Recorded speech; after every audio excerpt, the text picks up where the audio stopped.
ഒരു പരീക്ഷണ ചിത്രം എന്ന നിലയ്ക്ക് വന്ന് പക്ഷെ പരീക്ഷണങ്ങൾക്കൊന്നും മുതിരാതെ ഒരു ക്ലിഷേ ആക്ഷൻ കോമഡി രംഗങ്ങൾ നിറഞ്ഞൊരു ചിത്രം, അതാണ് ചത്താപ്പച്ച. ചത്താപ്പച്ച സിനിമയുടെ അനാലിസിസ് വീഡിയോ ആണ്, അതുകൊണ്ട് സ്പോയിലേഴ്സ് ഉണ്ടായിരിക്കും. പണ്ട് നാട്ടിൽ കില്ലാടികളായ നായക സംഘം, പക്ഷെ പെട്ടെന്നുണ്ടായ ചില സംഭവങ്ങൾ കാരണം അവരുടെ ഗ്രൂപ്പ് തകരുന്നു. പല വഴിക്ക് ചെതറിയ അവരെ ഒരുമിപ്പിക്കാൻ വരുന്ന കൂട്ടത്തിലെ നിഷ്കളങ്കൻ. ആ നിഷ്കളങ്കൻ തിരിച്ചു വരുമ്പോഴാകട്ടെ പണ്ടത്തെ ഇവരുടെ വീരകൃത്യങ്ങൾ പറയുന്ന നാട്ടുകാരും കൂട്ടുകാരും. ഇതൊക്കെ കേട്ട് നിഷ്കളങ്കൻ പഴയ വീട്ടിലേക്ക് കോരിത്തരിച്ച് തിരിച്ചു വരുന്നു. പക്ഷെ അവിടെ ഒരു കുട്ടിയൊക്കെയായി സമാധാനത്തോടെ ജീവിക്കുന്ന അർജുൻ അശോകന്റെ നായക കഥാപാത്രത്തെയാണ് കാണുന്നത്. എന്നാൽ ആ കുട്ടിയാകട്ടെ ജയിലിലുള്ള മറ്റൊരു നായകനായ റോഷൻ മാത്യുവിന്റെ കുട്ടിയാണ്. ഇനി റോഷന്റെ ക്യാരക്ടർ ജയിലിൽ പോകാനുള്ള കാരണമാകട്ടെ അയാളെ രക്ഷിക്കാൻ അർജുൻ അശോകന്റെ കഥാപാത്രം നടത്തിയ സൂപ്പർ ഇന്റലിജന്റ് ഓപ്പറേഷൻ. എന്നാൽ ഇക്കാര്യം ആകെ അറിയാവുന്നത് അർജുൻ അശോകന്റെ കഥാപാത്രത്തിനല്ലാതെ വില്ലനായ വിശാഖിന്റെ കഥാപാത്രത്തിന് മാത്രം. മറ്റ് സിനിമകളിലൊന്നും കാണാത്ത നായകന്മാരെ തമ്മിൽ തല്ലിച്ച് ചോര കുടിക്കുന്ന വില്ലൻ കഥാപാത്രത്തിന്റെ നിർമ്മിതിയും ഏറെ ഫ്രഷ് ആയിരുന്നു എന്ന് കൂടി പറയട്ടെ. അതിനൊപ്പം നമ്മൾ ഒരു സിനിമയിലും കാണാത്ത പാവപ്പെട്ട നായകൻ, പണക്കാരി നായിക, പിന്നെ സ്വാഭാവികമായും നായികയുടെ വില്ലന്മാരായ വീട്ടുകാരും. നായക ടീമിനെ പറ്റിച്ച് ജീവിക്കുന്ന സിദ്ദീഖ് അവതരിപ്പിച്ച രാഷ്ട്രീയക്കാരനായ മറ്റൊരു സർപ്രൈസ് വില്ലനായ കഥാപാത്രവും ഒക്കെ നിറഞ്ഞ സിനിമയിൽ സത്യത്തിൽ ആകെ ക്ലീഷേ ബ്രേക്ക് ചെയ്ത വളരെ കുറച്ച് എലമെന്റ്സ് ഉണ്ടെന്ന് തോന്നിയുള്ളൂ. അതിൽ ഏറ്റവും പ്രധാനപ്പെട്ട ഒന്ന് ചത്താപ്പച്ചയുടെ ഏറ്റവും പ്രധാനപ്പെട്ട സെല്ലിംഗ് എലമെന്റ് ആയിരുന്ന WWE റെഫറൻസുകളും അതിനെ സിനിമയിൽ ഉപയോഗിച്ച രീതിയുമാണ്. മ്യൂസിക് ഡിപ്പാർട്ട്മെന്റിന്റെ വളരെ ബ്രില്യന്റ് ആയ ഉപയോഗം ഈ WWE എലമെന്റ്സിന്റെ ഇമ്പാക്ട് നന്നായി കണക്ട് ചെയ്യിക്കാൻ കഴിഞ്ഞു.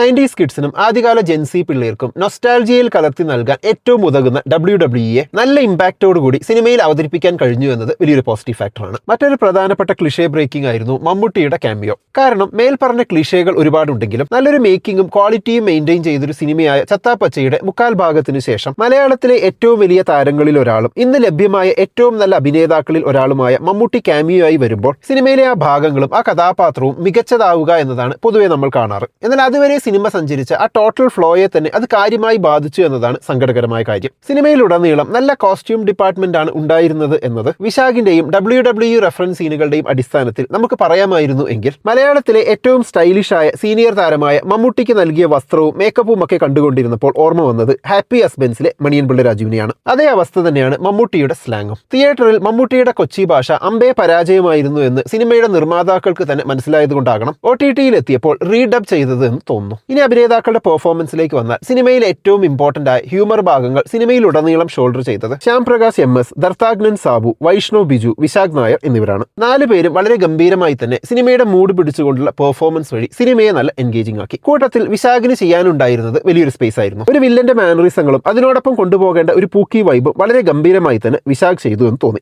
ആക്ഷൻ പാർട്ടിലും വിശാഖിന്റെ പെർഫോമൻസ് ഗംഭീരമായിരുന്നു. ചുരുക്കത്തിൽ സിനിമയുടെ മൊത്തം ഗ്രാഫ് ഉയർത്താൻ അദ്ദേഹം ചെയ്ത കഥാപാത്രത്തിന്റെ പെർഫോമൻസ് കൊണ്ട് പറ്റിയിട്ടുണ്ട്. വിശാഖിന് സമാനമായി സിനിമയിൽ ഒരുപാട് ഇമോഷൻസ് കൈകാര്യം ചെയ്യാനുള്ള കഥാപാത്രങ്ങളായിരുന്നു നായകന്മാരായ അർജുൻ അശോകനും റോഷൻ മാത്യുവും ചെയ്ത റോളുകൾ. അർജുൻ അശോകൻ തനിക്ക് കിട്ടിയ സീനുകൾ നന്നായി തന്നെ ചെയ്തതായി തോന്നി. പ്രത്യേകിച്ച് ഹ്യൂമർ കൈകാര്യം ചെയ്യുന്നതിൽ അർജുൻ അശോകന് നല്ല സാധ്യതകൾ ഉണ്ടെന്ന് അദ്ദേഹത്തിന്റെ മുൻ പെർഫോമൻസുകളിൽ നിന്നും നമുക്ക് വ്യക്തമാണ്. ആ സാധ്യതകളെ സിനിമയിൽ നന്നായി അർജുൻ അശോകൻ ഉപയോഗിച്ചിട്ടുണ്ട്. അതേസമയം ആക്ഷൻ രംഗങ്ങളിൽ കുറച്ചുകൂടി ഇമ്പാക്ട് ആകാമായിരുന്നു എന്ന് തോന്നി. മലയാള സിനിമയിൽ പെർഫോമൻസിന്റെ കാര്യത്തിൽ നെക്സ്റ്റ് ബിഗ് തിങ് എന്ന ചർച്ചകൾക്ക് വിധേയനായ ആളാണ് റോഷൻ മാത്യു. അർജുൻ അശോകന്റെ കഥാപാത്രത്തിന് ഹ്യൂമർ ആയിരുന്നു ടോണെങ്കിൽ റോഷന്റെ കഥാപാത്രം കുറെ കൂടി സീരിയസ് ആയ ഇമോഷൻസ് കൈകാര്യം ചെയ്യുന്ന ഒന്നാണ്. അതൊക്കെ ഗംഭീരമായി തന്നെ അദ്ദേഹം ചെയ്തു എന്ന് തോന്നി. ആക്ഷൻ രംഗങ്ങളിലെ അദ്ദേഹത്തിന്റെ പ്രകടനവും മികച്ചതായി തന്നെ തോന്നി. കാർമെനസ് മാത്യു ചെയ്ത കുരുവി എന്ന കഥാപാത്രവും നന്നായിരുന്നു. ചുരുക്കത്തിൽ ഒരുപടി നല്ല പെർഫോമൻസും ഒട്ടും പ്രതീക്ഷിക്കാത്ത ചില മോശം പെർഫോമൻസും ചേർന്ന ഒരു ഡീസന്റ് സിനിമയാണ് ചത്താപ്പച്ച എന്ന് പറയാം. അദ്വൈത് നായർ ആദ്യമായി സംവിധാനം ചെയ്ത സിനിമ എന്ന നിലയിൽ വളരെ നല്ല പ്രോഡക്റ്റ് തന്നെയാണ്. കഥയുടെ മൊത്തത്തിലുള്ള ആ വൈബ് പിടിച്ച് തന്നെ സിനിമയെ ഉടനീളം ക്യാരി ചെയ്യാൻ അദ്ദേഹത്തിന് കഴിഞ്ഞു. മലയാളി പ്രേക്ഷകർക്ക് സുപരിചിതമായ എന്നാൽ മലയാള സിനിമയ്ക്ക് അത്ര പരിചിതമല്ലാത്ത WWE പോലൊരു എലമെന്റിനെ നന്നായി തന്നെ ആവിഷ്കരിക്കാൻ അദ്ദേഹത്തിന് കഴിഞ്ഞു. എന്നാൽ രണ്ടാം പകുതിയിലെയും മറ്റു ചില ക്ലിഷേ പോലെയായ കാര്യങ്ങളിലും കൂടുതൽ ശ്രദ്ധ കൊടുത്തിരുന്നെങ്കിൽ ചത്താപ്പച്ച കുറെ കൂടി മികച്ചൊരു സിനിമാ അനുഭവം ആയേനെ. അപ്പൊ എന്താണ് ചത്താപ്പച്ച എന്ന സിനിമയെ കുറിച്ചുള്ള നിങ്ങളുടെ അഭിപ്രായം? കമന്റ് ബോക്സിൽ എഴുതുമല്ലോ. നമുക്ക് അടുത്ത വീഡിയോയിൽ വീണ്ടും കാണാം.